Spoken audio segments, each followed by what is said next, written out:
Welcome back to another Scars podcast. And this one is so unique and so different because I've never had a first responder family in here. Wife and husband, Ray Loujan, major in the fire department. Mary. Yes. Really cool background. Maybe as cool as Ray's, but I don't know. Very close. Second. Some of you may know this voice as Janet from Another Planet. Had an illustrious career in the radio industry at KJ 103, and now she has devoted her life to counseling. So I'm super stoked. Maybe as stoked as I've been on any of these podcasts. All day. Up until 10:25. Yeah.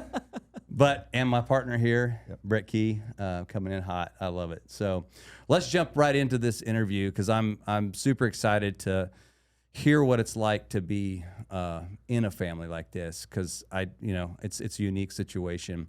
But the first question I'm going to ask is as to Mary. So in your counseling, you've discussed that it's really important taking 30 seconds after a traumatic event to just sit, relax, and think and reflect. In your experiences now as a counselor, why is that 30 seconds so important? So we like to really teach trauma resiliency, right? Because there's just no way to, I guess, trauma-proof yourself, right? There's always going to be things that come up. So we like to really give first responders tools that they can use. And one of those things that they've discovered is 30-second, like you leave a tough call, right? Some calls hit differently. They just do. In that first 30 seconds, if you'll just sit there and define what's the emotion that I'm feeling, what is that? That helps switch your brain from kind of being overwhelmed to allow it to start processing, right? It's like it gives it a problem to deal with. Because so often we get in these like, what am I feeling? I'm scared of that. Right. And so now I'm like, oh, okay, yeah, no, I was scared about that. And it's something that you can just do silently. It's not even something like, okay, everybody's back in the engine. Let's talk about how we feel. Like that's not, I know, right? It's probably not going to work well. It does not go over well. But, and so that's what that allows you to do because then your brain goes, oh, okay, yeah, I was. That's how I did feel. It's like it takes it from confusion to, oh, now I have a plan. And it's something so easy that first responders can do when they leave a call that they feel like that. So that's one of, like I always tried to tell, my son is also a first responder. I always tried to tell him, hey, just take 30 seconds and that helps you identify. How do you do that? Because you're in either fight or flight mode at that point. You've got everything, adrenaline's pumping. How do you, is that just a way of mindset that you can get into that you have to practice? Oh, Because your heartbeat could still be up, or at least elevated to be able to get yourself in that mindset to at least calm down, get the blood pressure to go down, get some of those things to go down. Absolutely. That's why you have to practice that, right? You have to do that repeatedly. I like to tell people, if you were walking in this room, right, and I said, okay, when you get in there's going to be a clown jump out from behind the door and scare you, okay? That's way less scary than you walking in this room and a clown jumps out from behind the door and scares you, okay? When we can focus on that problem, like we know this is a trigger, we know this bothered our, that's what allows us to have control over that situation. And that's really what you want. You want to have control over that situation. Brett, is that something novel to you, or is it something you practice yourself? And when you're Well, it wasn't going early in our career because it's not something that we talked about or was accepted. Or I can't imagine that after a fire call, you guys jumping on the rig that would have gone over very well. Saying, "Hey guys, hey, that's why we say you can do it in your mind." We're going to talk about our feelings real quick. We're not going to worry about the tactics side of it. We're just going to worry about our feelings. But it later on in my career, when after I'd kind of gone through my dark time, it was things like that got me through.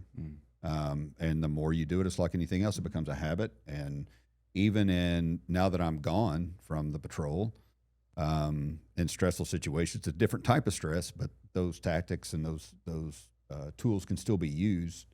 And the same thing with both my boys.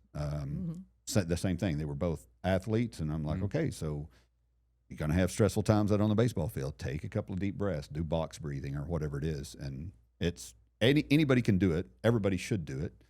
I think we'd have less road rage and that's a good point. Crazies and everything else out there that if you just take 30 seconds and breathe through it and get your brain going in a different direction, which is really what it's doing. Yeah, kind of talking yourself off the ledge. Yeah. You know, like, oh, okay, why am I scared about this? Oh, well, because I've not experienced that before. Yeah. All right, well, that's normal, you know. And you talk about the brain has one function. Yeah, it has only one goal, and that's to keep you alive. Like it's not, your brain's not like, oh, what can I do to be happy today? That's not it. It says, okay, the stove is hot. If I touch it, I get burned. Yeah. I have to remember that. If you step in the street and without looking, you could get hit by a car. Yeah. I have to remember that because my only goal is to keep you alive. So it has to remember these traumatic situations. And that's why we have, you know, when we're working with first responders, we're like, think of all the situations your brain's like, oh, yeah, that's dangerous.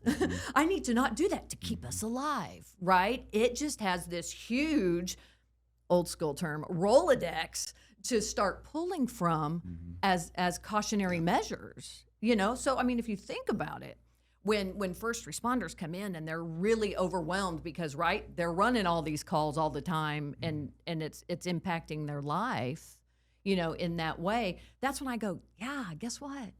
Your brain is 100% doing what it's supposed to do. Congratulations. Because they'll come in and be like, I'm broken. No, your brain's doing perfectly what it's supposed to do, but we just need to scale it back a little bit. You know, we just need to allow you to do and enjoy other things without it just pulling from that Rolodex. But yeah.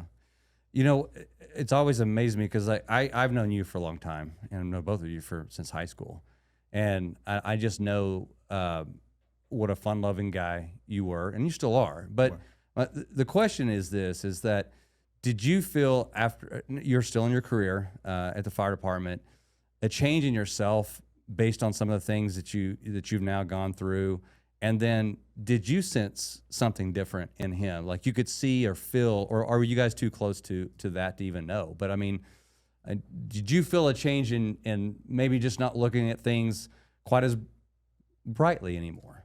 Oh, yeah, definitely. Well, I was in EMS for a long time before I got on the fire. It took me about 7 years to get on fire. So I had exposure to certain incidents and events.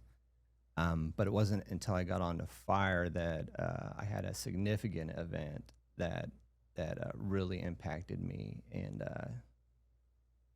made me feel, I don't know, like I went from, like you said, you know, I was kind of the happy guy or whatever, to it was hard for me to have any emotion, happiness or sadness. I was just numb. And that stemmed from an incident that happened on the fire department. And then it just kind of spiraled from there. But yeah. And I do want to get into that event, but Mary, did you see, like he says there's one specific event, but did you see a kind of a slow downgrade or downturn even before that? I'm just curious. No, like to me, that's just Ray. That's just Ray. Ray, we often joke that Ray is a piñata. Like, you know, like just beat him up. All his happiness, they're all tucked inside. You know. You know, it's true. I think if you knocked him open, a bunch of candy would come out. Like, oh, he's like yes, there it is. You know, but he always says, "I'm a piñata." All that excitement's just locked inside. You know. What an analogy you just came up with. Like when you think about like people that have to do what you guys do, it's like before you went in, do I even recognize that person before? You know, and inside it's like, man, I've got a bunch of joy and candy that I want everybody to see, but gosh, you guys don't know what I've seen. that's it's gonna get me emotional, but it's like, man, if you just knew, if I could break that back out. Yeah. I think there's a little bit of it that, and I don't know if you call it the dark side of being a first responder, but it's not anything that we were necessarily prepared for. Right. I go back and look at and again, my memory's really bad. So, but my wife, she didn't know me before I was a state trooper. She met me, I was a year and a half in or whatever it was. So she never knew the Brett before, but talking to other people and stuff, there was a change in there. And I think we're so in it. And just like with Amy, I think she was so in it. I don't know that she necessarily saw the change. And I think by the time that she saw the change, she didn't know what to do. There was no communication between her and I. Wow. But I think for first responders that it happens so slow and gradual. We talk about we use the analogy of the boiling frog sometimes. Yeah. Right? That if you throw a frog into boiling water, it's going to jump out. But if you take it and put it in room temperature water and then turn the fire on, it'll stay in there because its body adjusts to it. I think our body just adjusts to it. And then we can't figure out how to go from operational to really being human. Right? And that's a little bit of an extreme, but that's kind of how it is. Mary, you can speak to this. I think stress might be the number one precursor to a lot of disease. Oh, And- absolutely. And Absolutely. just to what he said is, I don't think we ever recognize, hey, we got a lot of stuff on. We haven't knocked it off. And so pretty soon can't hardly move your neck anymore. Okay, now I can't sleep that well. Are you stressed out? No, I'm fine. I think it was a workout I did or whatever. And I'm fine. Yeah, I was at the chiropractor one time, and this was when I was going to school to get my counseling, right?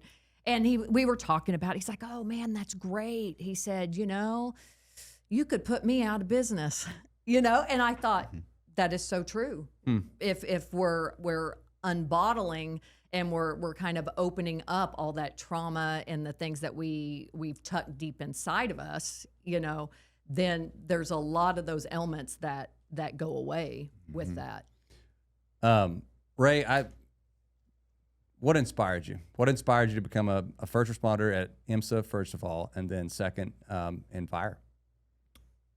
I would say my wife and kids. To provide, or To provide, or because yeah. it's such chaotic, you didn't know what was going to go on at the house. The boys Can't be worse than the boys this. could be burning the house down. I need to know how to fix this. No, I always had like a servant's heart. I always cared about other people, doing things for other people. So I always had the servant's heart. But my main, people talk about, why did you get on the fire department? And really mine was kind of selfish in a way because I wanted a job where I could support my family, and it had an end. I can work 20, 25 years as a career.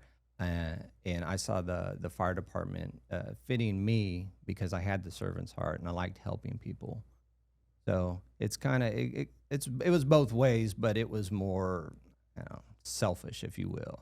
Because I think that in my head that it was selfish when my motive wasn't strictly so I can go help the world. It was, no, I have a family. I'm going to help my family first and make sure they're okay. They have a good foundation. And then let's help the world. So that was why I got on the fire department. And like I said, I was in EMS for quite some time before I got on the fire department because back then it was really hard to get on. You walk into a room and there's 2,000 guys, and you'd be like, okay, I'm not getting this job. There's only 30 positions. Yep. So it was tougher time to get on back then, but just resilience, just kept trying and trying. Like I said, it took 7 years to get on in about 8 different fire departments. But that I knew that was what I wanted to do. And no offense to Brett, but I didn't want to go the law enforcement route. No offense taken to food. But Well, why? I did why? at first. I did at first because I knew that my main goal was to support my family and to have a career job where I can do 20, 25 and just be done. Yeah. Okay. So, I was drawn to, I would say, police initially, and then I was like, nah, I think I could be more one-on-one and help people individually. Not that the police, not that officers don't help people. They do help people, but in a different way. Yeah. You know, I mean, most of our calls, well, especially back then, upward of 90% of them, they were all medical calls. Okay, you know, our fire calls are few and far between. So it's more triage for medical reasons is most of your calls. Most of our calls, yeah, medical, trauma, things like that. That's the brunt of what the fire department does. We also put out fire as well, but you know, in today's generation, thanks to community risk reduction and code and whatnot, buildings are safer. You know, there's a little less fires, you know, or there's smoke detectors and things like that that will help people get out of their homes and, you know, life safety. So there's really less, like I said, less fire calls than there are medical. Yeah. You know what? I want to say this about Ray is he is the person that, like, his friendships and his family are so important to him. He's the one that he would die to protect a friend or a family member. 100%. Like, that's how he is, because that is so important to him. You know, protection to me is like a big core belief. It's like the sheepdog. Yep. You know. Oh, 100%. Yeah. You know, you're there to protect. And I knew that about you. I just felt that on you as we were growing up. You know, that you were always, when we'd all gather as friends and everything, it was kind of like you were always out there just watching, just like almost like you were on guard for us. You know, is someone getting out of hand? Do I need to go over here and talk someone out? You know, like, hey, Eric, you don't need to go fight that person because they're gonna whip you. Can we just talk this out? But you were always there. Now, the one thing that surprised me a little bit, because I really felt like there was something going on with you just pursuing a career that you would be in uniform in whatever capacity, because something you don't know about him is he's a masterclass dancer, and he was way ahead of his time with So You Think You Can Dance. And I thought for sure that was just going to be your entry into, you know, So You Think You Can Dance in a uniform. Dude, so Latin soul. I mean, Latin soul. did you ever consider a career in dancing? Because, brother, you can shake a leg, and I was like, gosh, dang it, that guy can move. Yeah, no. I mean, it was fun. Yeah, I did that when I was, 16 to about 20 years old, 21. It was fun, but no, I never thought that that'd be a career. You know, yeah, I mean, they didn't have a pension. I'm looking for a pension, you know. I'm looking for a means to an end here, you know, because I'm 54 now, and I talk to her all the time. I can be done in 2 years. Yep. But the fire department and those agencies, they dangle this carrot in front of you, and they go, well, if you work 5 more years, you get this much money. And you're like, golly, just 5 more years? You know, I put in 20. Okay, maybe 5 more years. But and I tell her this all the time. She gets mad at me. Is, you know, I'm gonna be 62 when I leave. You know, most of us guys, we die at 70. I'm gonna get to enjoy my retirement for 8 years. I hate that. Oh, I'm like, Ray, gosh. no, Maybe we're living to be 98. No, I was talking with Jeff last week and Jeff Moorfield, and you know, I was blown away about the staggering number of first responders live to about 66, and everybody else can live to about 82. Yeah. That's phenomenal. That's 10, 15 years difference. Okay, but that goes back to that stress. Yeah, right? Absolutely it does. Okay, absolutely. And can we do better than that? You know, and so Mary, you had an awesome career in radio, and I don't know how you got into that or why you got into that, but it seemed like, if I recall, you got a gig, and then it turned into another gig, and then it turned into another gig. I got a gig, and then I kept that gig. I like to say that radio chose me. I didn't choose radio. I went to school originally and I got my bachelor's degree in oral communications broadcasting, right? And I really wanted to be Linda Kavanaugh. You know, if you're in Oklahoma, you know the legend that is Linda Kavanaugh. I had her picture on my wall. We had it for different reasons. Right. Yeah, exactly. Linda Kavanaugh. Wait, no, that's a whole nother Maybe story. Jennifer If you Reynolds, got maybe. Linda Kavanaugh on your wall, It's a whole other podcast. I know a good counselor. We need you to should talk about to. this. And so, but I just kind of dumbed my way into radio. And then I got hooked up with amazing people. And that, I was 26 years on the same radio station that I grew up listening to, which is just, it's phenomenal. And I was able to leave on my by my own choice. Well, that's the question I have, is because like some people fight all their life to even get a chance, a snippet at that, and you were grounded. You were there. Because people are there for 26 years. I'm like, move We're on. not. But I mean, I would say that you were in your prime. I mean, you're could even move further than that, and you chose not to. You said, no, I'm drawing a line and stand. My time is done here.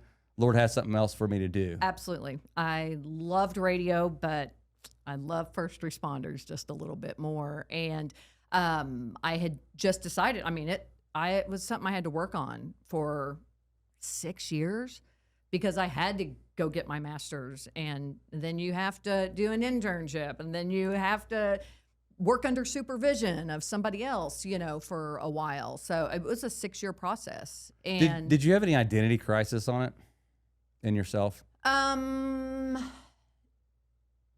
No, because radio is a lot of listening to what somebody has to say and validating them and responding back to them, right? Which is a lot of what counseling is me listening. What is it that you're saying? Radio is, first off, local radio is hands down a friend, a partner that you don't get from other radio stations. Radio does not care how much money you have. It doesn't care how many friends you have, right? As long as you have that source, the little box that you can turn on, radio's your friend. And the number of people that we would get calls from who were literally were lonely, were sad, just needed somebody to hear their story. So many of those. We had one guy who always called us first thing in the morning. His name was Yogi, right? And he was blind. And he is so radio music is his friend. And so he would call us and he would be like, what's that song that you were playing? Kesha was one of the ones that comes to mind because she spelled her name weird. So he had a really hard time looking up Kesha music, and he really loved it. And him just calling, and we're like, Yogi, what are you doing? And he's like, hey, da-da-da-da-da. I need to know who plays that song because I can't find it. And I really, really enjoy that, And when you're working for the same radio station for 26 years, we had people who were calling us when their kids were in 3rd, 4th grade. And then they're saying, my kid's getting married next week. Oh my and gosh. It's just those relationships, those friendships, and that's really very similar to counseling. One of the segments, I think, if I'm not mistaken, that you guys did, which was funny because people would literally divulge everything, but it was like someone would say, hey, I think this person's cheating on me or whatever. And they would call in on a Friday and they'd go on their date or whatever to try to, and then Monday they'd call in to get the follow up. And I remember I was just surprised, like, man, these people are just putting their lives out there. They do, right? Because when they call us, it's like they're calling a friend. It really is. Do right? they not realize that hundreds of thousands of people are? Well, now I do have my own personal theory on this. It's not researched or anything, but I think a lot of times people call to try to get one person to validate their bad decision. Oh. Right? So if they can find one person that says, yeah, you're right. yes, right on. They're like, good, I can go do this. Bad decision, somebody agreed with me. I don't know if this is on topic. It's probably way off topic, but it was so fascinating. I listened to one of your drive-thrus, and we're going to talk about that. But you had advice for women dating right now. Recently, I know. I was fascinating. Yeah, you might find this interesting. I did. This was in my counseling world, and I had a girl, she was going on a date, she had met this guy, and she's like, my main thing is I don't want to spend the night with him on the first night. And so we were talking through that. I mean, that is a legitimate, thing. Like, how do I go out with this person without, I don't want to do that, but sometimes you get in that mode and things lead. And I was sitting there and I just blurted out, which I always say, this is that radio side of me, right?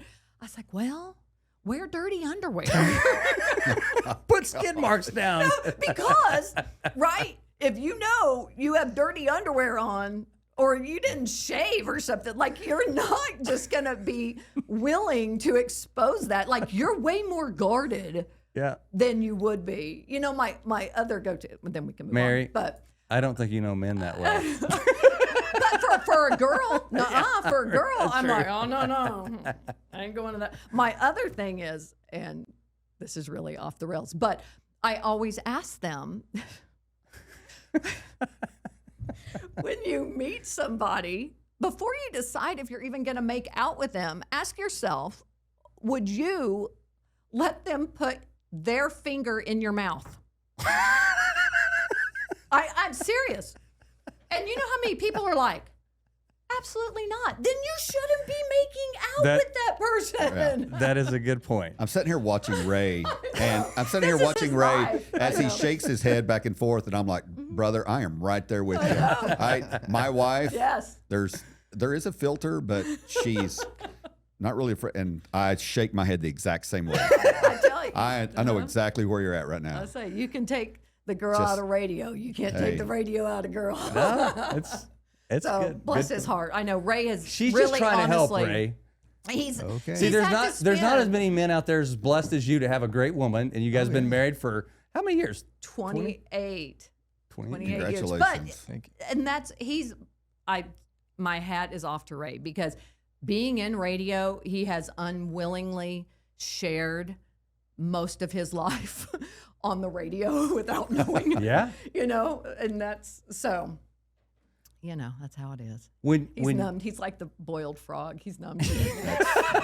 he's been gaslit this whole time. He's like, no, it's Ray, it's just you. Ray. Not. The number of times somebody will go, Brett, I mean, do you just not laugh all the time at home with Amy? And I'm like, yeah, no, not really. Not really. That's No. Ray. I love her, but it's a lot. So when you transition to from radio to counseling, like for real counseling, have you found it hard to like establish credibility? Like, in other words, people are like, she's a radio, not really a counselor. No. So you're saying I'm not credible? No, I'm not saying that. I know you're Where'd credible. you get that question from? No, because I am very, very, I felt like I was very authentically me on the radio. Yeah. That's right. what I was and thinking. so, and people hear all my stories about, like if I need to tell some heartbreaking story on the radio, whatever, I'm going to tell it. I don't care if you hear me cry, because that's what's connecting us, is my ability to be very genuine.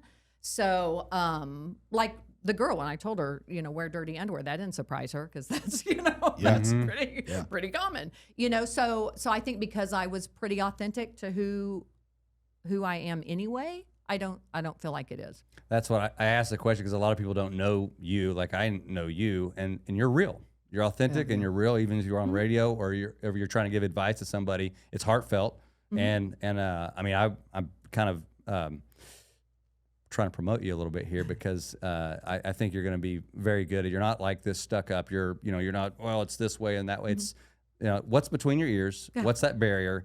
Can we talk about that and get you past that? Absolutely. 100%. Like, that's just, let's talk about this. Let's talk about why your body's responding the way it is. Like, let's get that knowledge to you because it, makes it less scary. Awesome. Well, let's take a quick break, and we'll be right back on the second segment. Hi, I'm Mary Loujan, licensed professional counselor working primarily with first responders. If you would like more mental health tips that you can use in everyday life, follow me on Therapeutic Drive-Thru. Welcome back to the second segment of the Scars podcast. And Ray, you had a great point at break that we were talking about, and talking about Mary and kind of what she did before she even got into counseling full time. And so can you expound on that?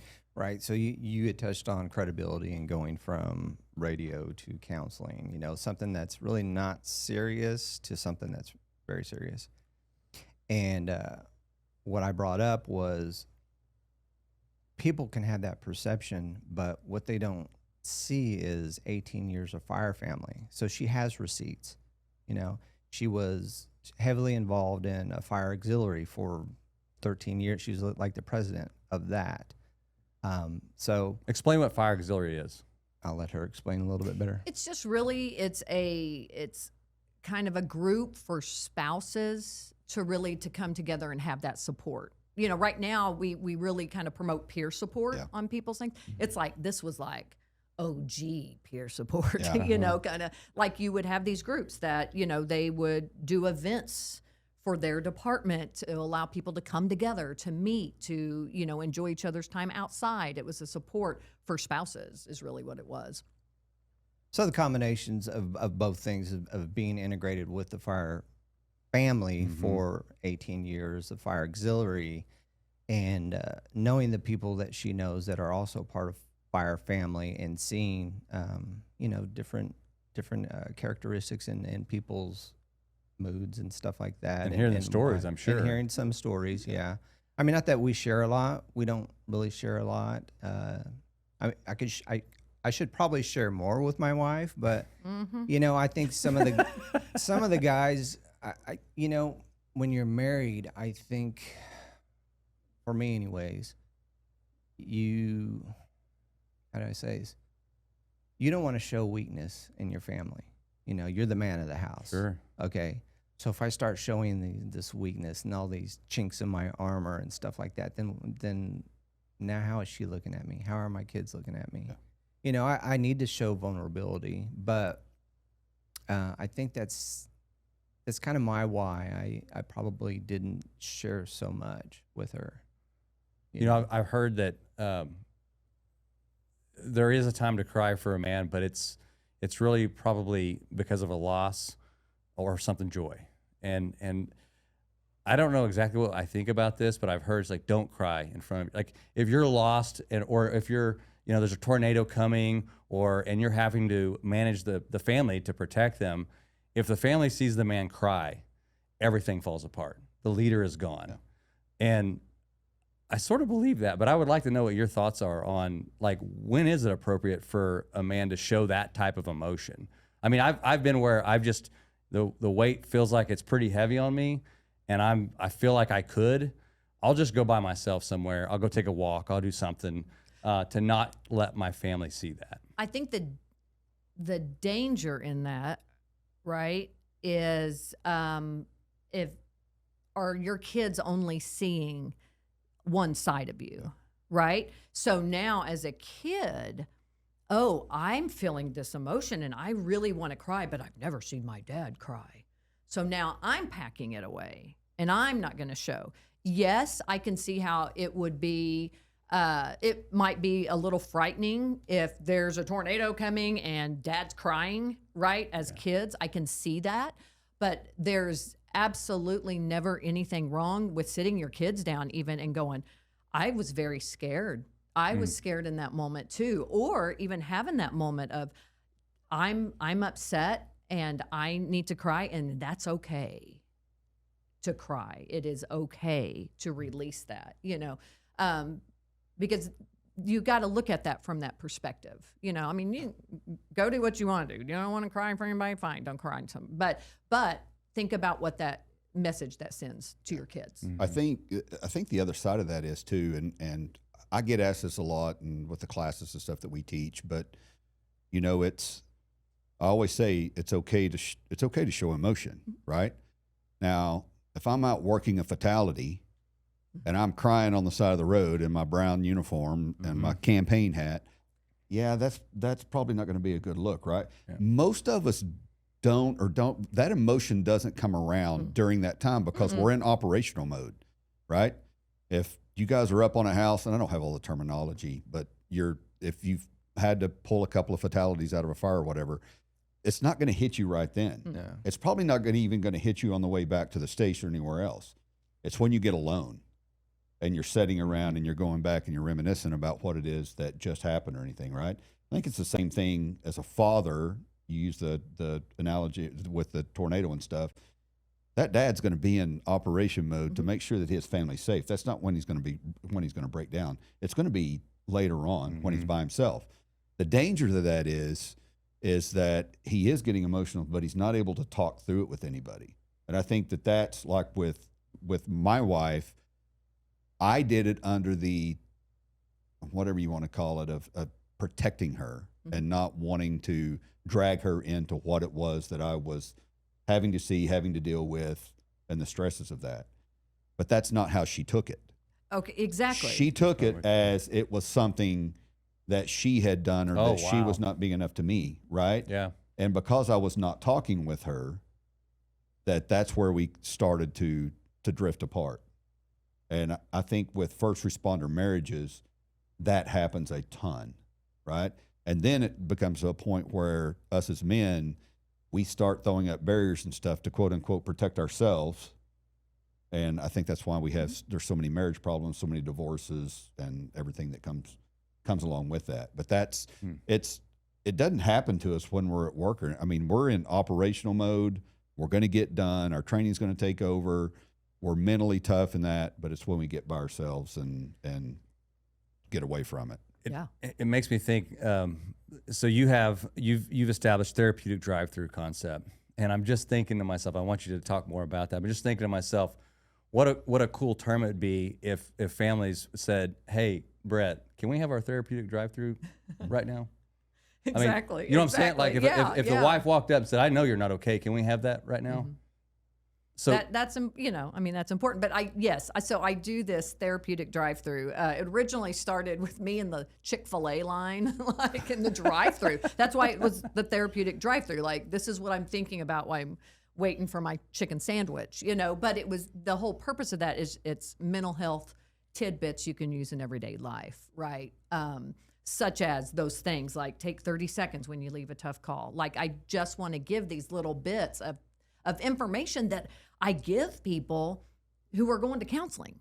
Like, let me share that. Why don't I share those tips and tricks and things that you can do, with everybody? So that's kind of the idea behind therapeutic drive-through. But is that something that maybe leads to someone that needs to see you, like, personally then, or is I hope that if it hits with somebody, that gives them an idea of, oh, okay, I'm not alone in this. Okay, I'm not weird. Okay, maybe this is an issue. I should talk to someone. I think when I'm watching it, what I experience is it's kind of breaking a barrier down for somebody like a Ray that says, man, maybe I do need to see somebody, or I do need to let that wall down. And they don't seem judgmental at all. They seem to have, like, you're full of life when you do it. You're vulnerable when you do it. And I think it's a kind of a neat concept that you got going. Oh, well, thank you very much. Yeah, I mean, you're pretty brilliant, so I'm not surprised. Thanks. Tell Ray. Ray, you have a great wife. So when you saw Ray have a bad day, first of all, did you notice it? Second, were you starting to research techniques before you even got into the therapy, that you were like, hey, let me just see if this therapy will work, or this technique will work? A lot of this came after Ray's incident, like 5-6 years after, right? Because we were so clueless. I was so clueless that, it's like that hindsight's 2020, right? Now, wait, let's just back up on that, because that's a very good point.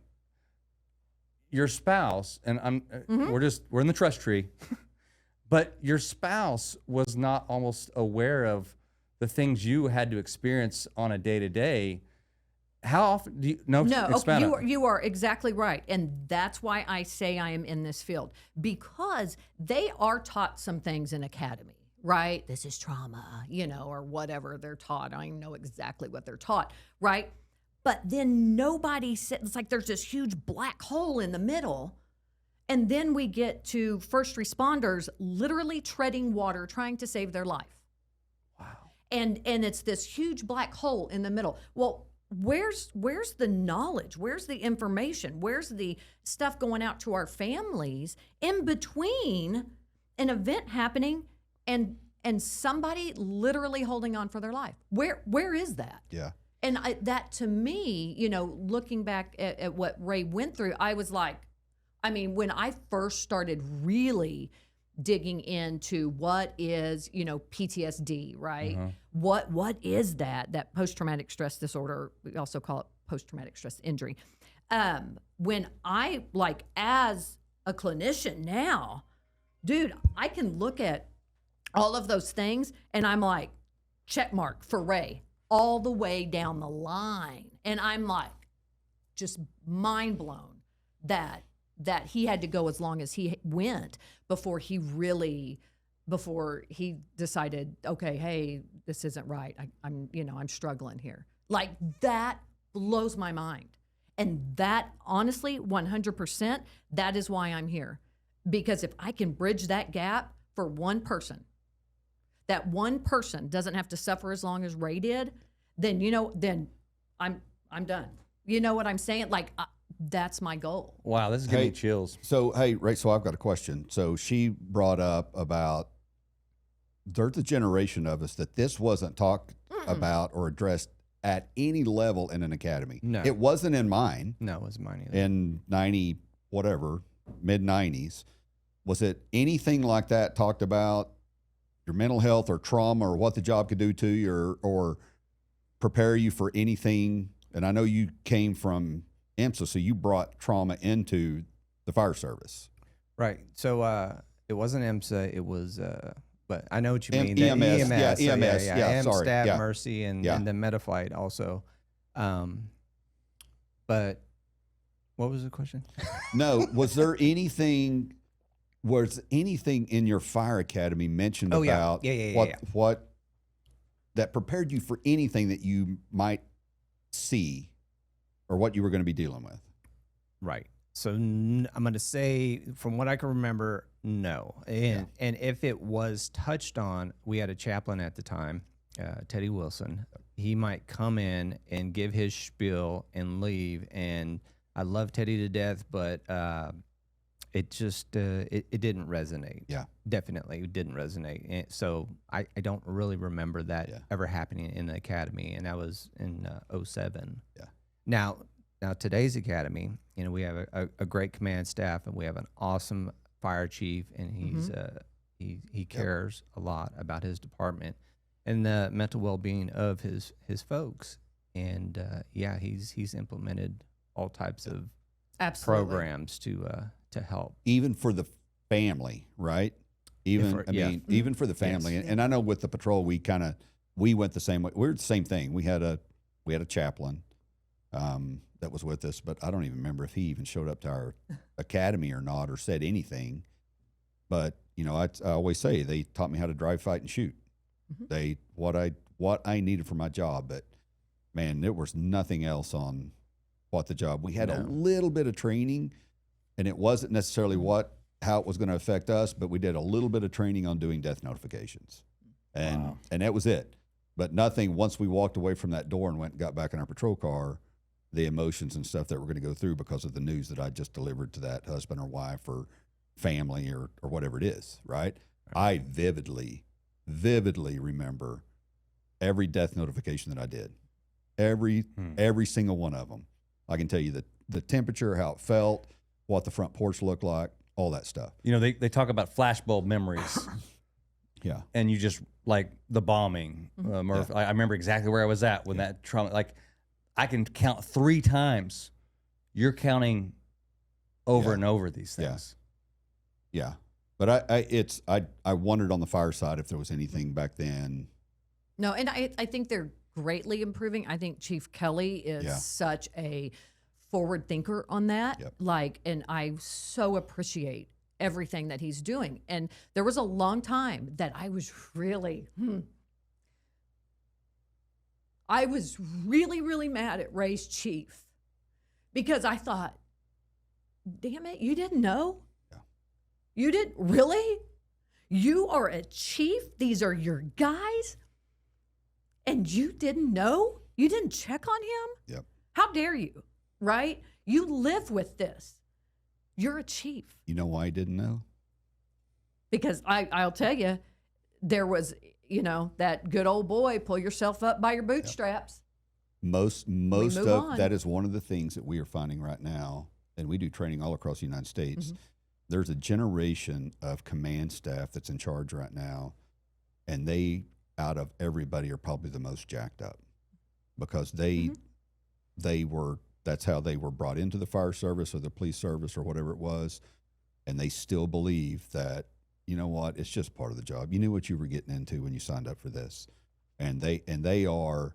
It is incredibly sad, and those are the ones that you will see, and they follow the statistics that once they retire, that they won't live longer than that next 5 years. Well, Regardless of what age that they leave the first responder world in, their average life expectancy is somewhere between 5, 6 if they're not moving to something else to do. And a lot of that command staff, that's what they do. They've been entrenched in it for so long, they haven't taken care of themselves. That's my question. And they have continued to push it down.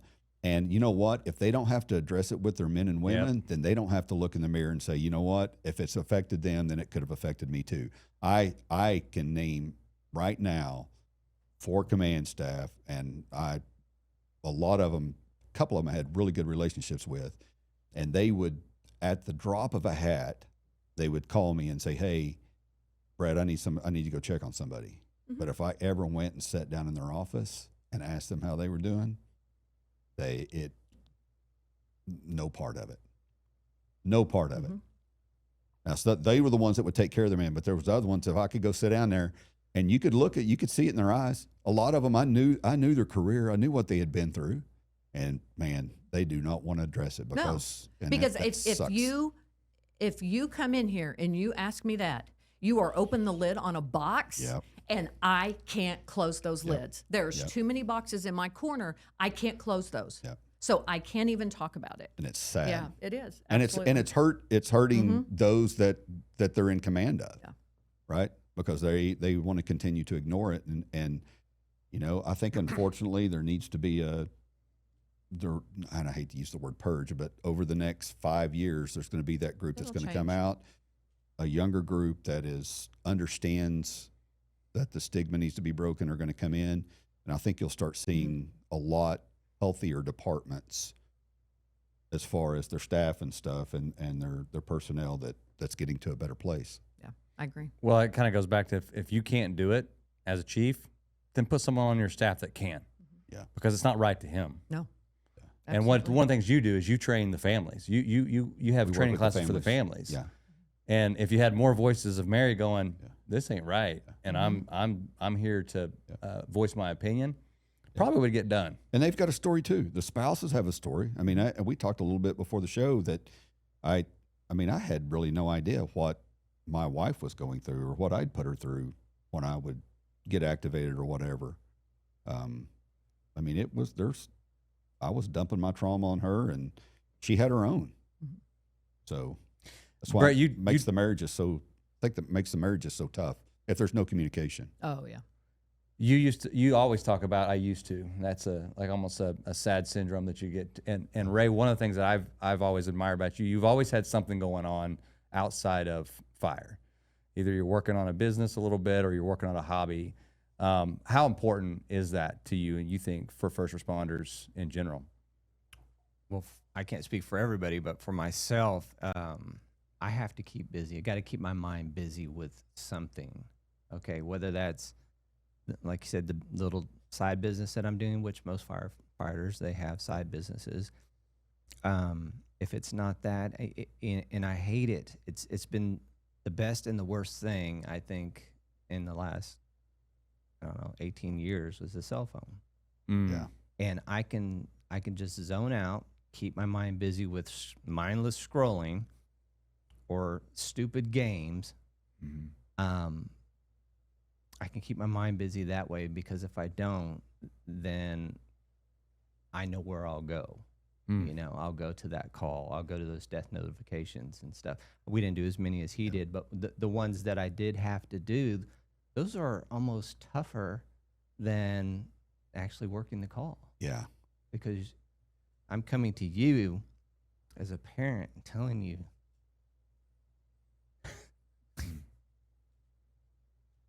those are tough. Yeah. They are tough, right? You see the You don't- reaction. There's- That is one of those things that you do. A lot of what we do, you don't see the reaction on somebody's face except for the death notification.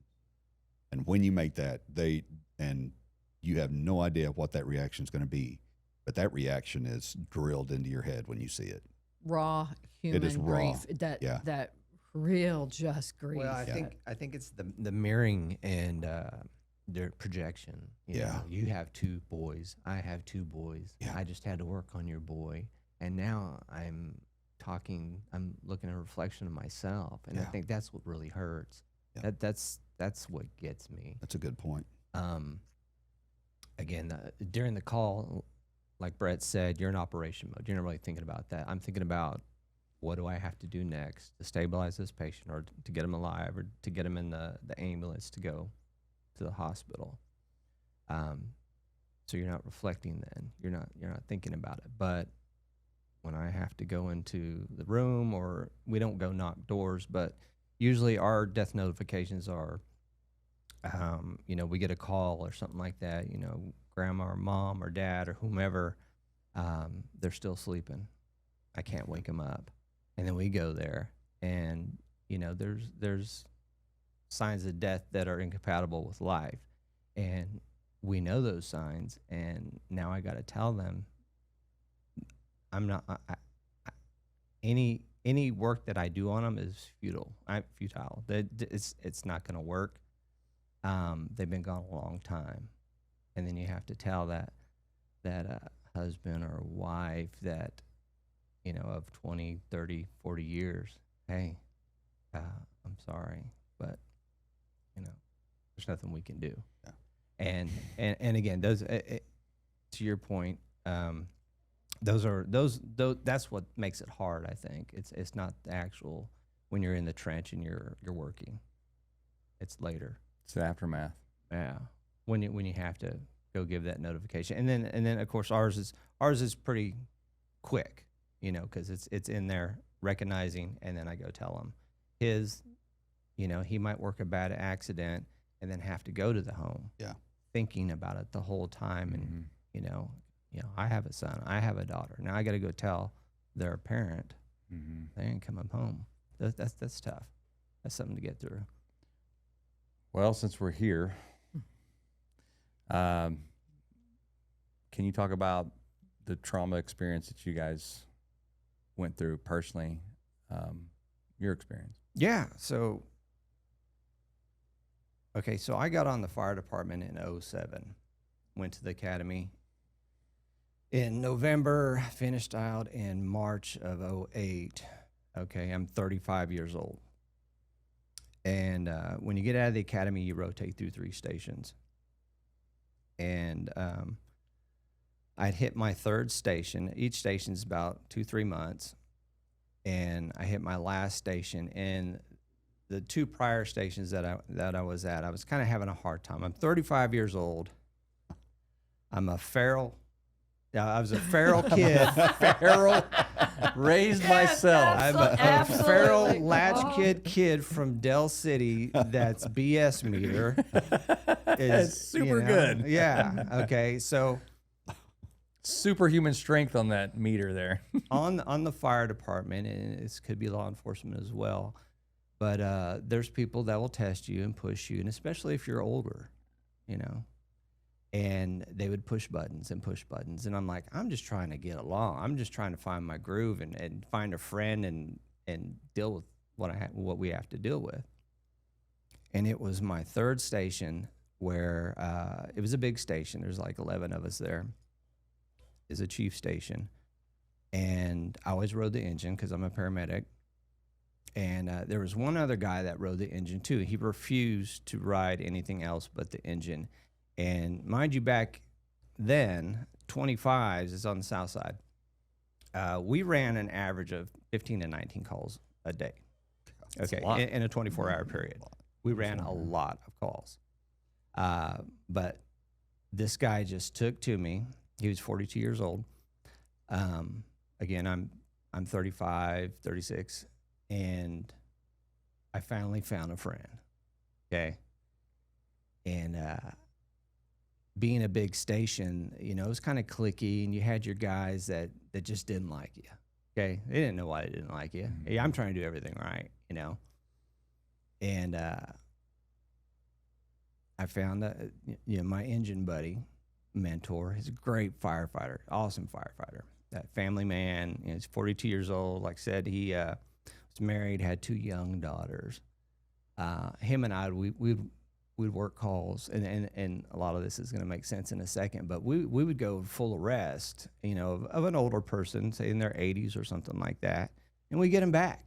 And that person's like 10 minutes out, you know, from the time that they call us, and, you know, we get on the engine, we go down the road, we put all our equipment, you know, in the room, and we start working them, and we get them back at 80, and like, this is cool. Feeling pretty we did good. that many times. Oh yeah, it's such a great feeling.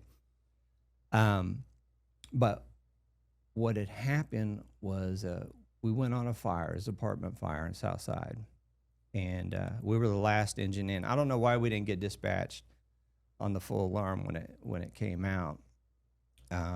So we were the last engine in, and we was assigned RIT, okay, Rapid Intervention Team. So basically what that is you sit on the side with all your equipment. If a firefighter goes down, we go in and get them out.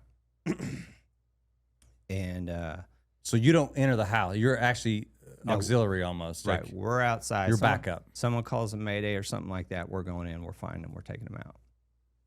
And so, like I said, we're the last engine in, so we're assigned RIT for maybe 5 minutes. You know, it wasn't that long. The fire was out. And we got reassigned to salvage and overhaul. Okay, we're looking for extension. Did this fire go anywhere? Did it go in the walls? Did it go in the attic? Something like that. So me and Chris Dill, we went in the breezeway of this apartment. We were assigned salvage and overhaul, and we was taking like the paneling off to try to find extension. And it was a hot day. It was March 4th. And we get done with that, and I just kind of noticed he looked puny. Yeah, he's just like, and I was thinking, it's just the heat's getting to him, right? And one of the chiefs came by, asked, hey, you guys want some water? And Dill automatically, yeah, I need some water. So he got some water. We finished up there. We got released on scene, and since we were the last engine, we had parked across the street. And we gather up all our equipment. And it's not just me and Dill. It's me, Dill, Daryl Ross, and Marty Thorne. It's 4 people on an engine, an ALS engine. We gather up all our stuff, and we go across the street. And I'm putting the stuff up, and those 3 individuals, they were kind of by the engine. I'm still the new guy. I'm the recruit. And Dill's like, hey, you guys want a drink? We was right next to a convenience store. And I just had some water. I was like, no. And then the other 2 were like, yeah, we want a drink. And then Dill's like, man, my back is killing me. And I just made a joke, you know. He was my friend. He's my buddy. And I said, yeah, you need to have one of those girls step on your back or whatever, you know, to massage it or something like that. He's like, yeah, you're probably right, Ray. And I went and I put some equipment up. And when I came back, I noticed he was kind of slunched over, and the other 2 gentlemen that were there, who were also paramedics, they're kind of like, "Are you okay?" And he's like, "I can't see. My back is killing me." And it was right then he dropped. And we knew we had a problem. And the officer on scene that was over the engine that day, he called and said, we have a firefighter down and he's having a seizure. Well, I knew it wasn't a seizure. So I had Marty, from what I can remember, I had Marty go get the cardiac monitor because this was cardiac arrest. And he went down, and as he's going to get the cardiac monitor, I've seen this happen before, and it's great when it does happen, but it didn't happen this day, is if you recognize a cardiac arrest, usually a person's in ventricular fibrillation, and usually we get that out with a defibrillator. But if you smack on their chest a couple of times, it's called a precordial thump, you might be able to get them out of it. So Marty's going to get the monitor, and I hit Dill in the chest a few times to see if I can get him out of it, but didn't get him out of it. Marty comes back, hooks him up to the monitor. Dill still has his bunker pants on, so I stripped those off. We're in heightened mode right now, and time is of the essence. So I didn't want to fumble with getting an IV. So what we call drill them. We'll put an interosseous needle in their bone. So that's why I took his bunker pants off, so I can get access straight to his bone and start giving meds and shocking him. So we're doing the whole full arrest routine on him. We're doing CPR, and when Daryl called saying it was a seizure, within 5 minutes you had the whole fire department on you. So we're working the call. We got everybody around us. All three of us were paramedics. The people that showed up, there were more paramedics or paramedics that were nurses. We threw the kitchen sink at Dill. Okay, he's 42 years old.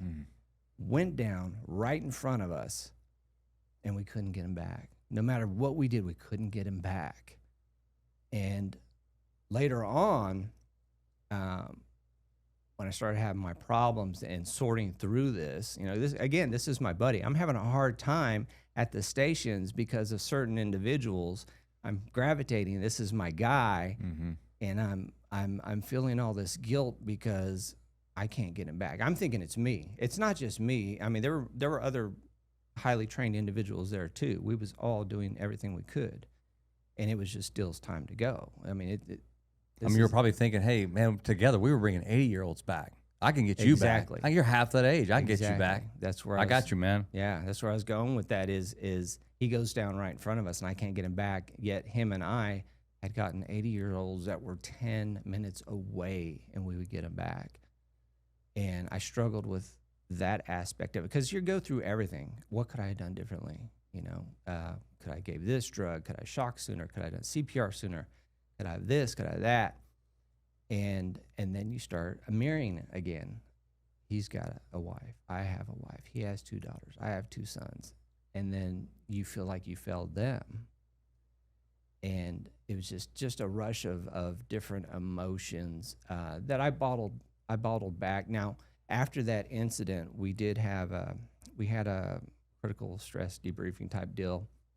It was not effective for me at the time. Because it wasn't really one-on-one. Okay, it was like everybody that was on scene get in the room and basically tell your event. Wasn't effective for myself. Hopefully, it helps someone else. So that was 2009, and shortly after that incident, I got moved to a different station, but in the same district. It was a slower station, and I was going through those thoughts of rationalizing, trying to figure out, was it my fault? Was it, what could we have done differently?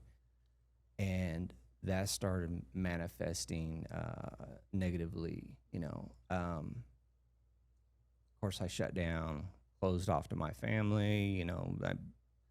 I'm not only present at home, I'm not present at home, starting to become not present at work. I'm still doing my job, but slowly by slowly, I'm losing my humanity. Like I just didn't, I didn't care. You know, it was like no matter what call I went on, whether it was a pediatric full arrest or an older person, I'm going to go there. I'm going to do my job to the best of my ability, and I don't care. Okay, and that was in '09 that I started kind of realize, or you know, it started creeping in. After that had happened, and I was only at 35s for about a year, and then I got shipped to 9s.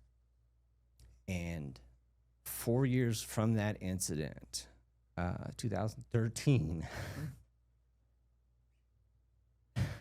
try to get through this. I was riding the truck. Paramedics never ride trucks, okay? Truck doesn't have ALS equipment, and you just don't. Back then, you just really didn't ride the truck. You rode the engine all the time. But it was one of the first times that I rode the truck, and I had a major that he had kind of noticed just something was off with me. And I was driving him that day, and we pulled into the rig, and he looked at me, and he goes, "Are you okay?" And I lost it.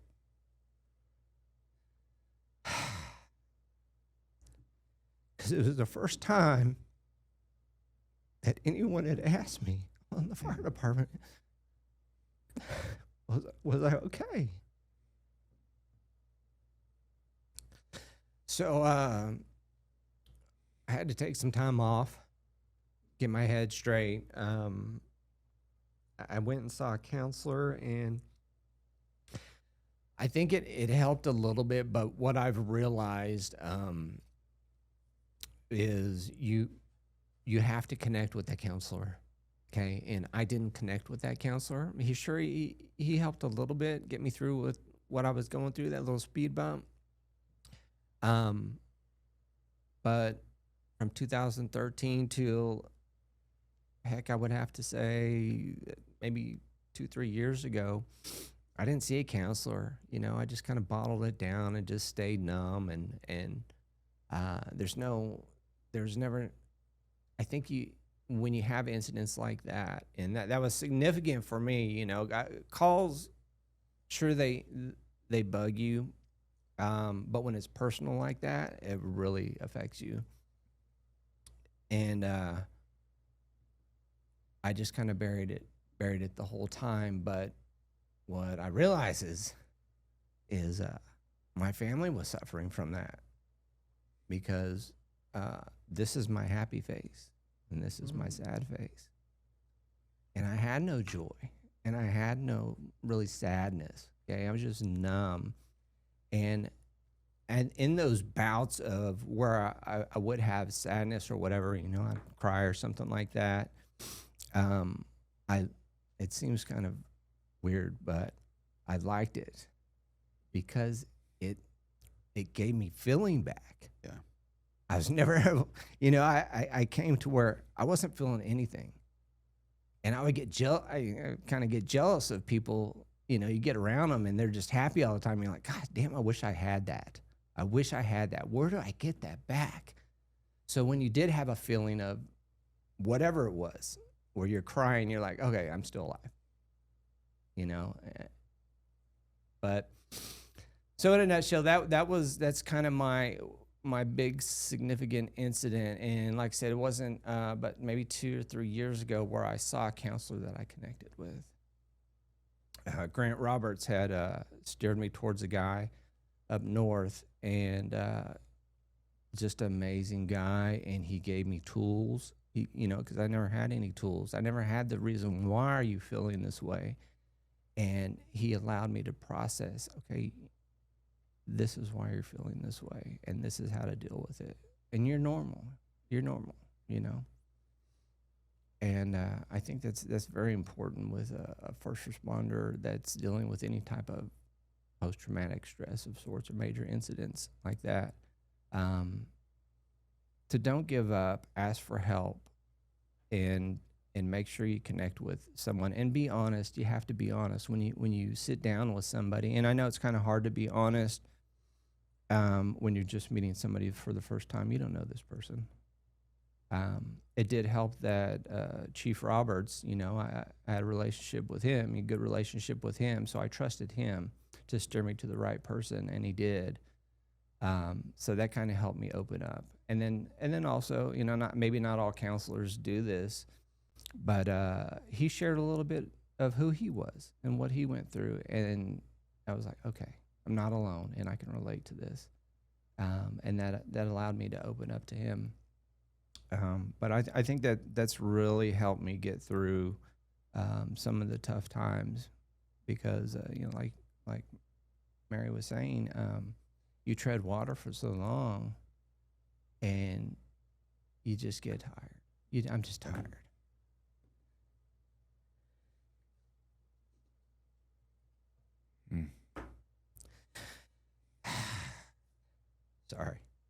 Sorry, brother. But yeah, there's plenty of times during that where I was treading water so much,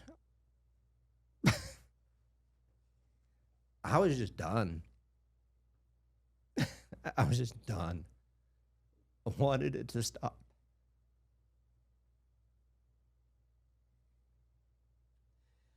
But I got that life preserver thrown to me, and I realized that not only for myself but for my family, that I need to grab hold of it.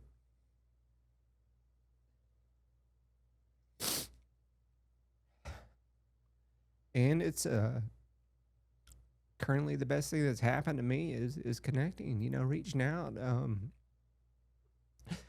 Don't wait until you're tired. Don't wait until your water pill is spilling over. You got to go out there and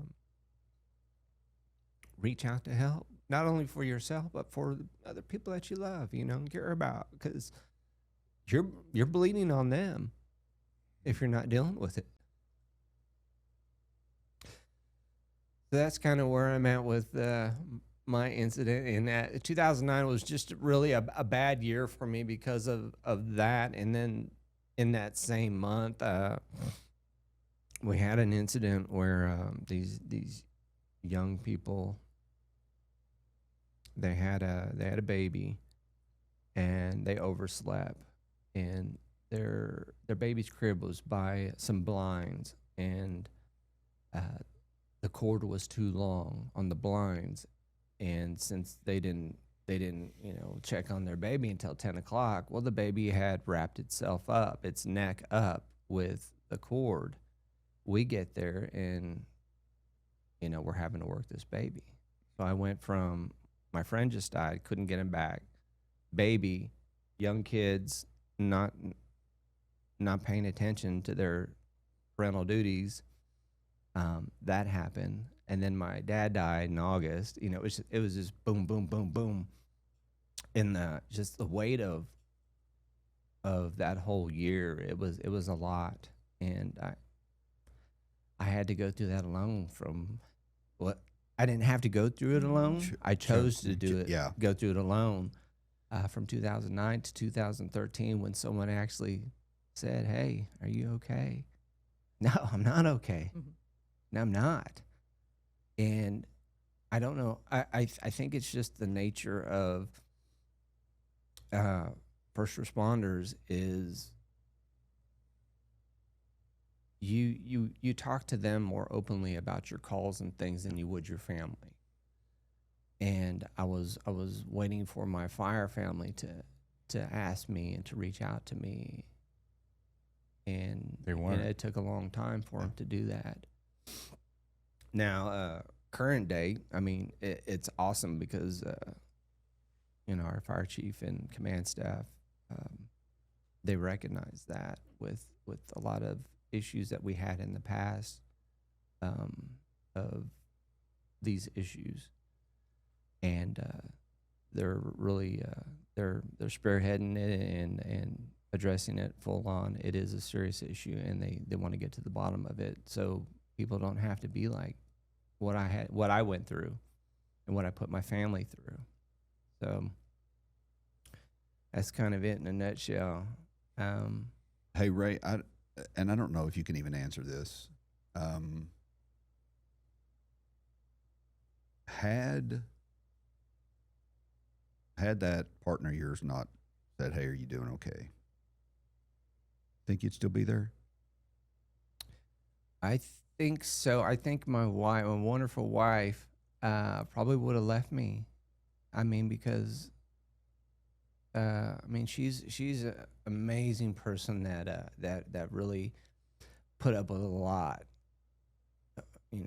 from me. As someone that's gone through something like that, you put yourself through a lot, and that little voice in your head and ruminating over everything and not talking to anybody and letting it out.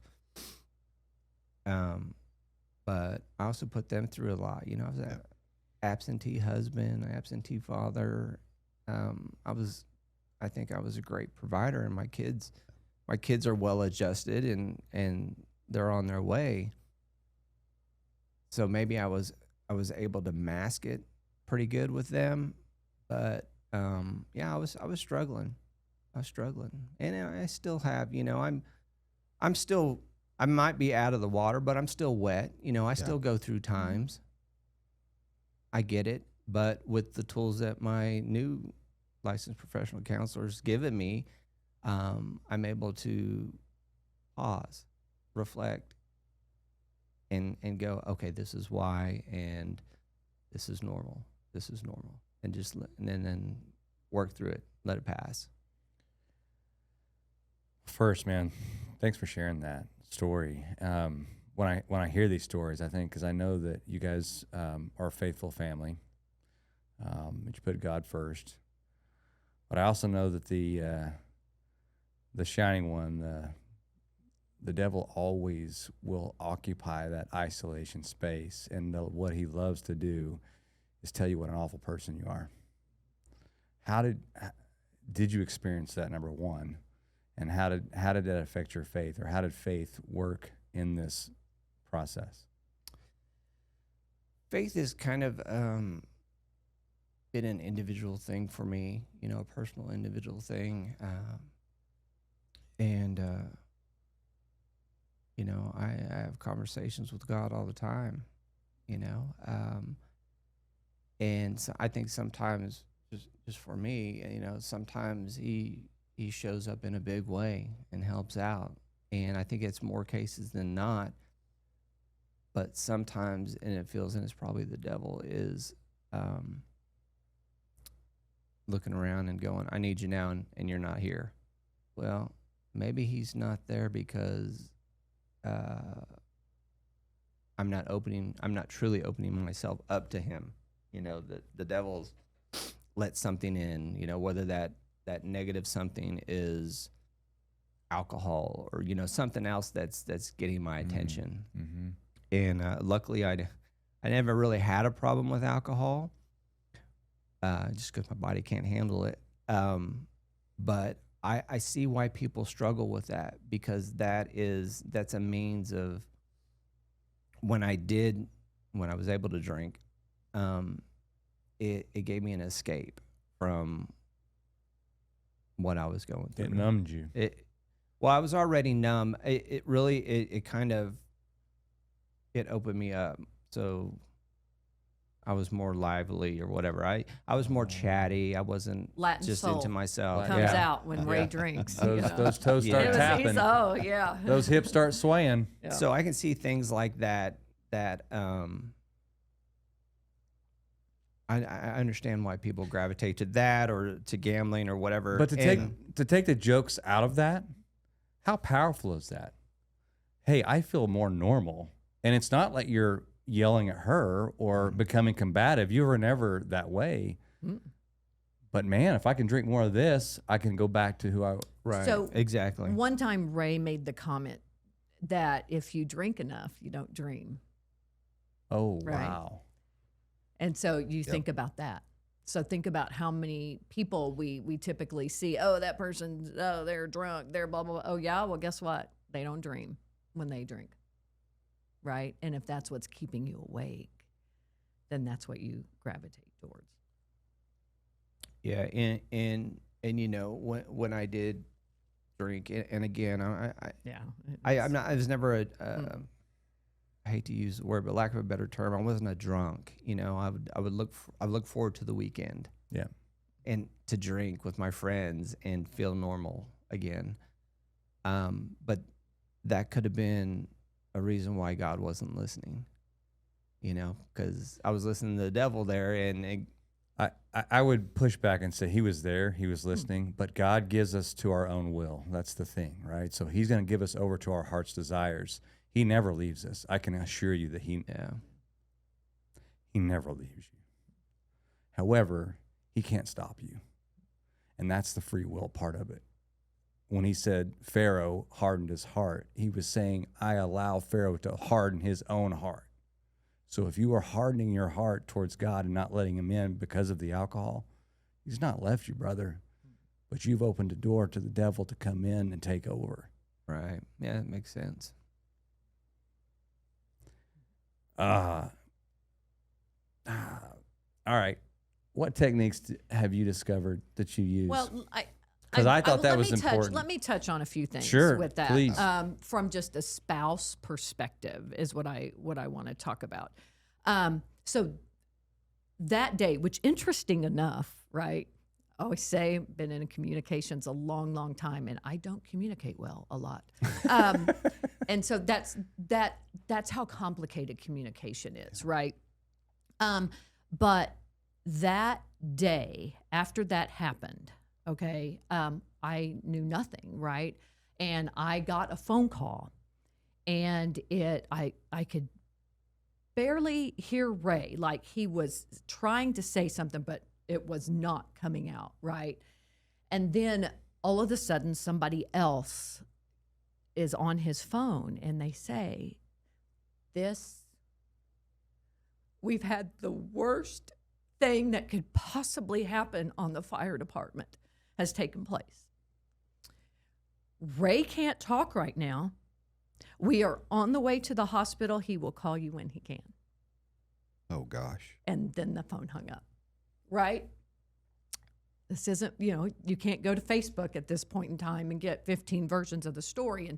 And I so remember that it was just like 5:25 when that call came in, because I immediately turned on the news and I thought, surely they'll have this as a breaking news story. And it was just timing out. And so because we didn't have that support network, he was new enough. I didn't know anybody to call. And I had called my dad, and my stepmom's brother, my uncle, is in Oklahoma City PD, and he worked that area, and he was able then to go to the hospital.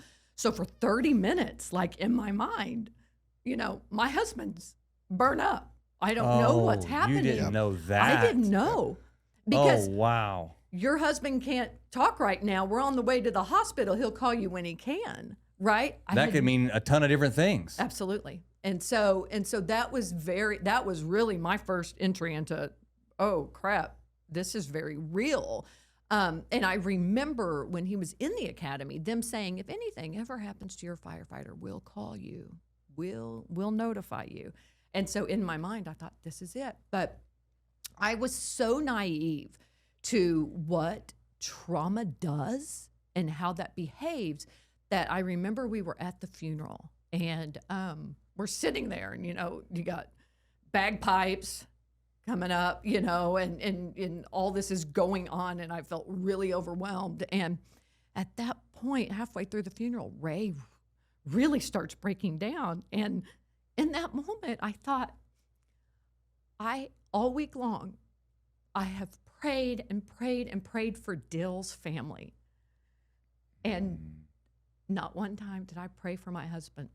Like, I had no idea, no clue what any of that was like, and so that was really, it was so overwhelming. It was so struggling. And that's why I say, you got to realize not everybody comes from backgrounds that they've they've witnessed and experienced and dealt with a trauma like that. That just wasn't my background. And so there's lots of times that I look back and I go, oh man, what an idiot.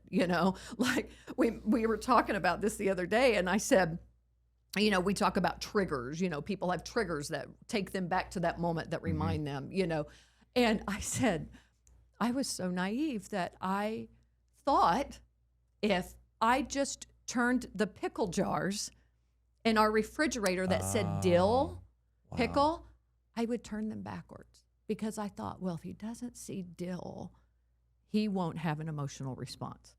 I can't tell you how long I have turned pickle jars backwards in the refrigerator, and when we were talking about it the other day, and Ray said, that wouldn't have got me, because everything got me. Every single thing. Yep. He said, I was triggered by everything for 4 years, and I think now where I'm at, one of the things that I really, really, really, really try to get through to people is every single one of us, a traumatic event happens. We internalize that event. We internalize it. This is my fault. I should have done more. I'm not good enough. The world's not safe. This is because I'm being punished. That's what we do. It becomes part of you. It absolutely. And trauma is not your friend. Okay? It is designed to isolate you so that you will go away from everybody else, so it can eat you alive from the inside. That is what trauma does.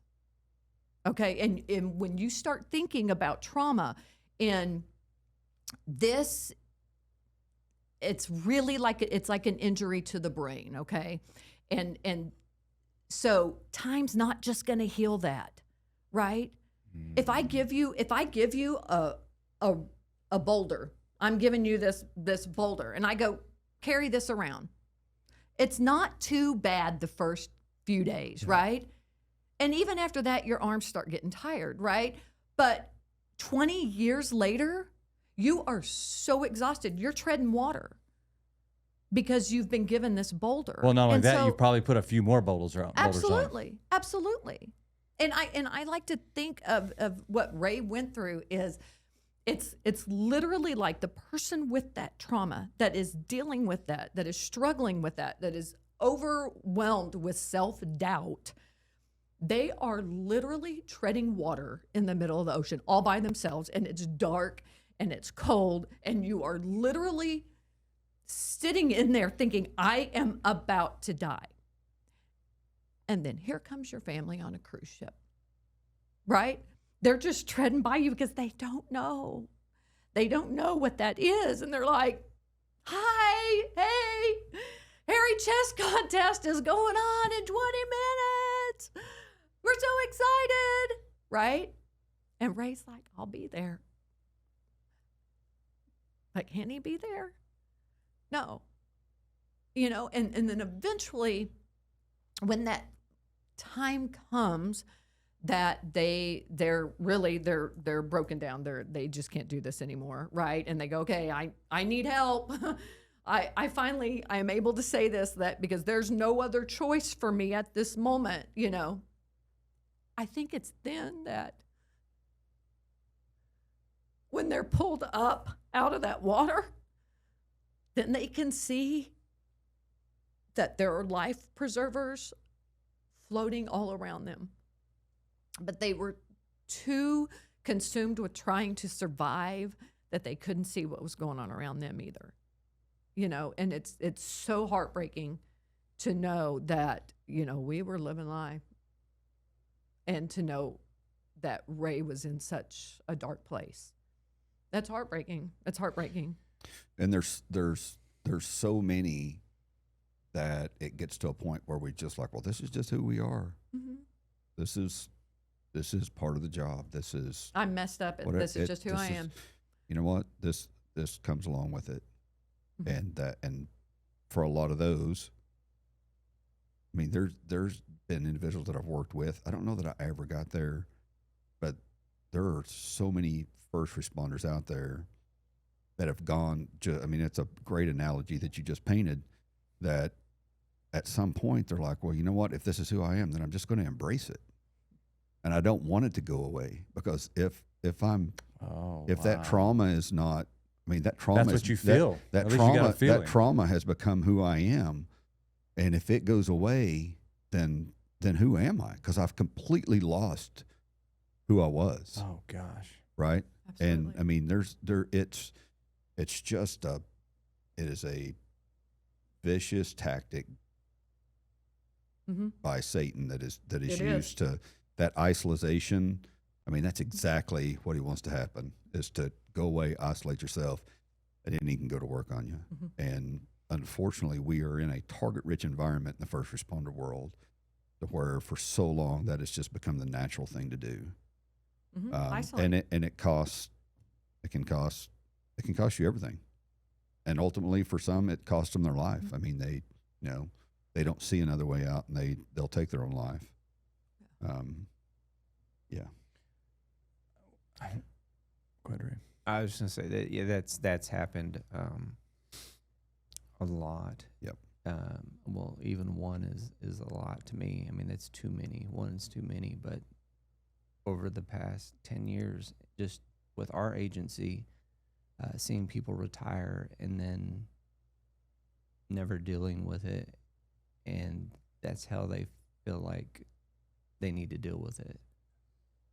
And I wish that they would have stepped out and got some help. I wish that we would have, at the time, recognized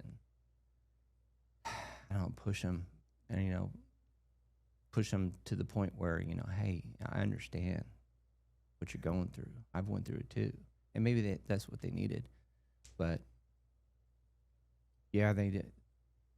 One's too many, especially if there's help out there for those individuals. And you don't have to have that's my story, and is personal, very personal to me. But even just normal calls, time and time again, I'm not taking away from those people, because those are significant events for those people. I mean, if you think about it, a normal person might have a handful of traumatic events in their life, whether they're personal or not. We have them on a daily basis. They might not be personal, but they're affecting us. It's cumulative. Okay? Yeah. Yeah. And we have, over a career of 20, 25 years, you have thousands. Well, think about it. You had 19 calls in one span. I'm going to think half of them could have been a traumatic event. Sure. That's in one day. That's in one day. Right. Mary, what could you say if you had 3 techniques, if you could share, that would be helpful to someone out there listening? First, I really, whenever a first responder comes in, they love to tell you, I'm broken, and I'm always like, absolutely not. You're not broken. If you're listening and you're like, man, so much of these things resonate with me, right? Then that's when we need to get some intervention going, okay? Getting intervention is so, so, so important, because like when you talk about like acute stress disorder or post-traumatic stress disorder, those are kind of like the two things you kind of get diagnosed with. There's a 30-day mark right there that if you've had these symptoms longer than 30 days, now we're instead of acute stress disorder, we're talking post-traumatic stress disorder. That I always tell first responders is get a base established with a counselor, right? So that way you can call. I'm like, at 25 days, if you've experienced a call, 25 days later, you're like, I'm on the edge about this. Call me. We're going to deal with this right now, because I don't want that sticking, right? But you have to be able to open your mouth and tell somebody what's going on. That is such an important factor, right? There were so many times that Ray struggled. I knew there was something, and it was a little different, but he never specifically said, I hate life. I'm struggling. I need help. Right. So you got to be able to call that out. So one, at least recognize it. Recognize it. Absolutely recognize Number it. two, establish a relationship with somebody you trust. Don't wait till the event happens. Have a common bond with somebody that you can pick up. Mm-hmm. Even a partner, somebody on the station, a mentor that you have on the station. Somebody, open your mouth, right? Because trauma it loves to thrive in warm, dark places. It does. And that is deep inside of you. And that first line of defense is opening your mouth. Open your mouth. Telling that story, because that's what gets light in there. So many times people are like, oh, man, I feel better. Just because I told you my story. You know what I mean? So really, understanding yourself, having somebody really that you can go to and trust, and then really understanding and realizing not every day is going to be a great day. I wish I could erase memories. I'd be making a lot of money if I could just erase memories, right?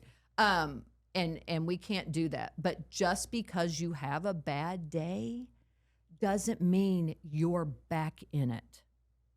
Our brain will trick us into thinking, oh, great, all that work I did, it's gone away. I'm having a bad day. I'm right where I was. No, you're not. No, you're not.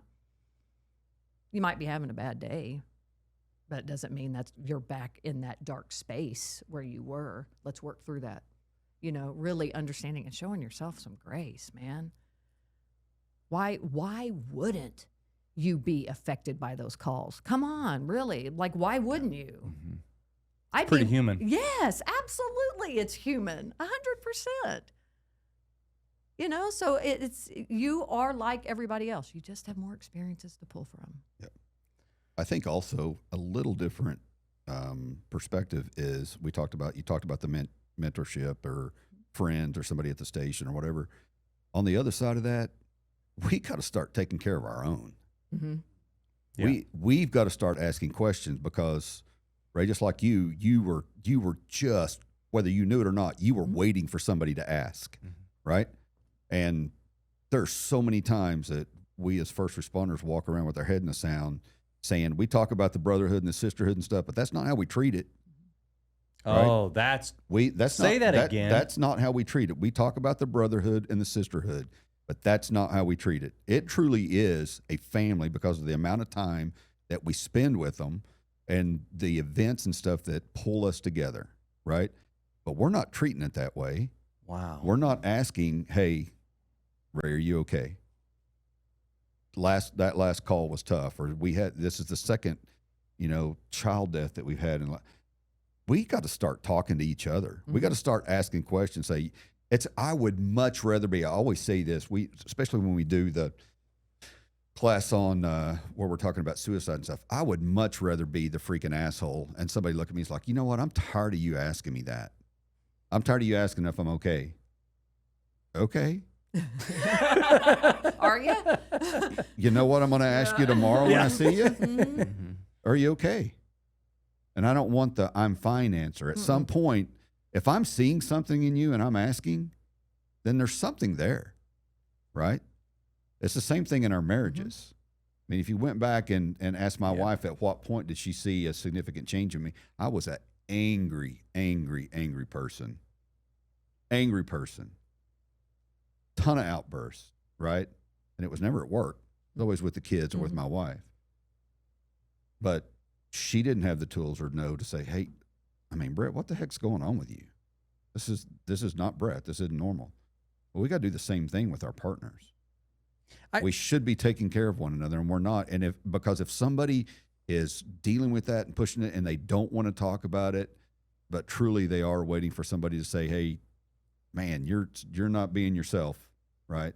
Let's go grab a cup of coffee or whatever it is. So we've got to start taking care of ourselves. Is there a thought in this that, I would say if it's something bad, like hey, let's go take 5 minutes and just chat this one out. Is there a thought that like, oh gosh, if we did that every day that we're going to be weak at our job? I don't see that. I see that you would be stronger. Like, you see what I'm saying? Like, gosh, if we discuss this every time, then we're going to become less effective at our job. Is that a possible thing that why this doesn't happen? Why wouldn't it happen? If it's a brotherhood, sisterhood, why wouldn't you go, man, you good? Let's just talk. Yeah. I mean, you're going to sit around the station doing something. Right. That could be for some people, but no, I think this is just people have a hard time showing those chinks in their armor. Yeah. Especially the line of work that we're in.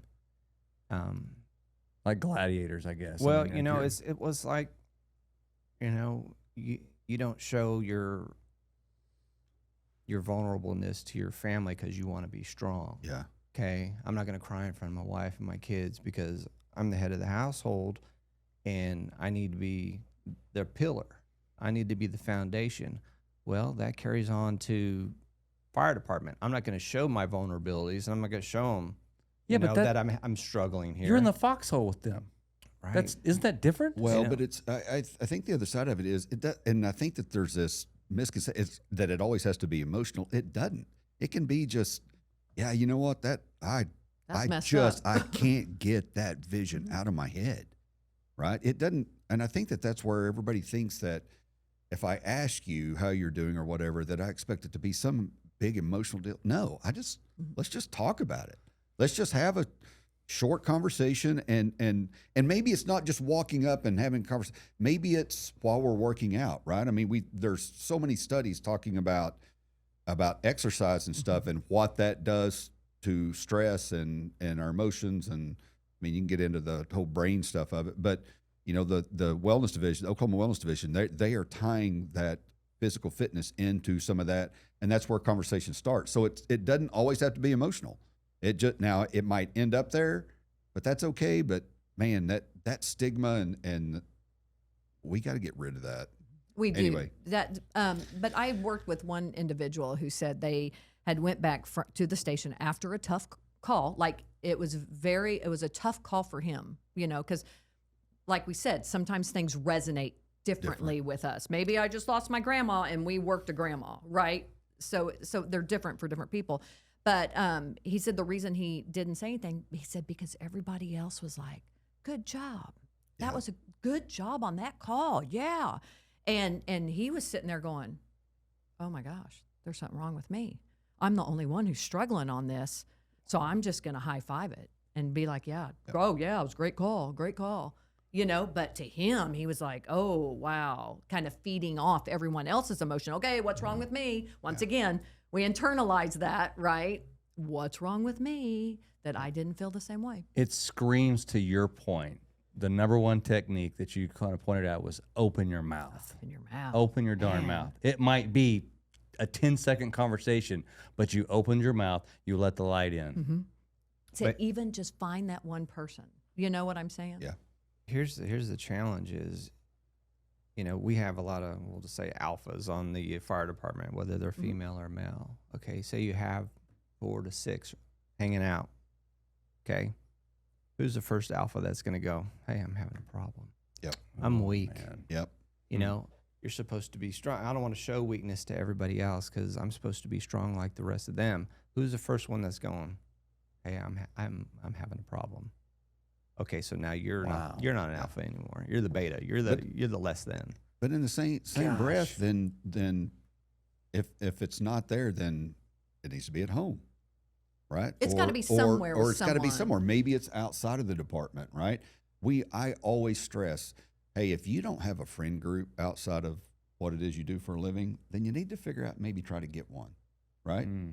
I don't need them to understand what it is that I'm going through. I've got a group of guys, and not a single one of them is first responder. Never been in first responder world, right? And I know that if I was having a bad day, that I could pick up the phone and say, hey, dude, I just need you to listen, right? I know you're not going to understand this, but I just need to verbally regurgitate here for a minute. That's why I say that I love that our son, Maximus, because he's also paramedic firefighter, that he has Ray. There are times that he calls and he's like, man, we had this call, I did this, and Ray's like, yeah, absolutely, that's what I would have done, and so he has that. But I also, if I'm uncomfortable, I kind of throw in humor. It makes it all better. But I always think, what's wrong with, right? Because we're all alpha here. I'm laying out, okay, I don't want to share my pension with my ex-wife, right? You don't have to do that. Sure. So I ain't taking this call into my retirement either. So there was something about this call that I'm having trouble dealing with, but I'm processing this because I ain't taking that to my retirement either. You know what I'm saying? Like approaching it from absolutely not. Because when we approach things from the victim standpoint, that makes us weak. But if we can approach it where we're taking control, we're like, absolutely not. That call sucked. We're going to talk through that because you know what? I'm not dealing with this. Isn't going to break me, right? Because we've taken the power. That's what how do you take it? Stop taking it from I'm a victim because I have this thought. Start approaching that from, you know what? Absolutely not. I'm not going to do this. It's making me think of your last comment to think, okay, who's the biggest knuckle dragger alpha male in here? And it's like the real monster is between your ears. And every one of those 4 alpha guys in there, they aren't alphas because they can't even fight that monster. Isn't that weird? Yeah. Absolutely. So the first one to say, I'm going to fight this monster, I'm going to let you guys know about it, probably is the strongest one in that group. You're right. And there's no cookie cutter for, and that's it. I think that's kind of to what you were talking about a while ago. We need to have as many tools in our toolbox and options as we possibly have, because one situation is going to be handled completely different than the next. Yep. And everybody's going to handle every situation differently. This conversation is I got to tell you, thank you again, but it's absolutely boiling me right now. And here's the reason why. If you had an NFL athlete that last night sprained an ankle, how fast would they be in therapy to get that ankle healed up to be able to go play again 7 days from now? They would spend thousands of dollars to make sure that athlete was back on the field. Yet we don't do the same thing for our first responders, that the guy that has the broken ankle when his house is on fire, that you're coming to save him. Not that trainer, not that owner of the NFL team, but that's how we don't treat our guys the same way, our gals the same way. That's very frustrating. I think it was more so when him and I were starting, and he's been on longer than me. But it's changing. It's changing. With our department, it's definitely changing where it is addressed. Yeah. They care. But it's the big departments I think are doing a good job, but it's the smaller ones and the rural and stuff like that. Their call volume's not as high as what y'all's is. But man, the thing, like even out in rural Oklahoma with volunteers and stuff, and you start thinking about those volunteer firefighters and stuff, they're working their regular job. The tone goes off for their pager or whatever. They go put their bunker gear on. Then they go work a fatality accident, and because it's such a or small get shot place, at, or it's a fatality accident, and because it's such a small place, there's a good chance that they know who they're getting ready to work on, right? And then they've got to work it. It's a fatality. They have to do the next notification. They go back, they pull their bunker gear off, and then they go back out and they work their cattle, or they go be an electrician, or what. There is absolutely nothing for them. Nothing. We're changing that. We're working on it, but that's it's there's just so, there's so many different things to it. And yeah, Ray, I appreciate you telling your story. I know I'm the same way. I have good days where I can tell stuff, and there's other days that it gets a lot harder, and it's always a battle. And I know that is part of it, but I've got, like you talked about, I've got tools and stuff and people around me that they'll call me on my BS now when I say, "Hey, how you doing?" And I'll say, "Oh, I'm doing fine." You're like, "Yeah." Lies. No, you're lying. You're lying. Come in here and sit down. Well, I hope it'll help someone, and I appreciate you having this platform to get the message out, because I wasn't going to show up today. I took off today to be here, not only for you, we've been friends for a long time, but to maybe tell my story, and that might resonate with somebody. And I think it's important for those smaller towns that they don't have a big city like Oklahoma City backing them. But yeah, I appreciate this platform and Warriors Rest. This is a amazing base they have here and what they're doing. Well, I normally don't do this, but I'm going to close it out with a prayer. Sorry with you guys. Father God, I thank you so much for giving Ray the courage to be here today and tell his story. Lord, I also think that Mary has taken upon herself to step away from a lifelong career to be screaming from the mountaintops that open your mouth, please. Just find somebody that when you're struggling, when the darkness is, when the tunnel vision is happening and it's getting darker and darker and you can't see all of the things that you're putting in their life because they just don't want to cry out. They don't want to open their mouth. Lord, if someone's listening to this today, Lord, I pray that you give them the courage, that this gives them the courage to open their mouth, tell somebody that they trust, and that person that they tell is someone that you've sent them, Lord, that they didn't, maybe it's out of left field, they didn't even expect it, Lord, but because of your love for your children, that you don't want us hurting, that you say that I will give you abundant joy. I will heal those wounds. I will get you out of that situation. Lord, I just pray that someone hears this today, even if it's just one person, to have them reach out to someone that you've sent. Lord, it's in your name I pray. Amen. Amen. And I had something for you. I appreciate you doing this. Okay. I made you something. Oh, wow. Normally we give stuff to the guests, and we got to get better at that. Right, you should. Wait, you not watch something? online? Sure. But I made this last night. I knew where we were going to be, and I really appreciate Warriors Rest and what y'all are doing. Yeah. And I appreciate you as a friend and what you're doing here. So I made this for you last night. Oh, wow. Maybe you can wear it on one of your shows instead of that old Scars and Stripes. Gosh, I wish I could. That's it. I don't need these on anymore. We're switching hats. There you go. Looks How's good it? on you. Oh, it needs to be a little bit tighter. My little bean head. You thought your head was bigger. My wife thinks that too. Yeah. Sadly, she's mistaken. Look at that. There you go. Looks good. How about that? Looks sharp. Looks good. Brother. Love you, man. Love you. Love you, man.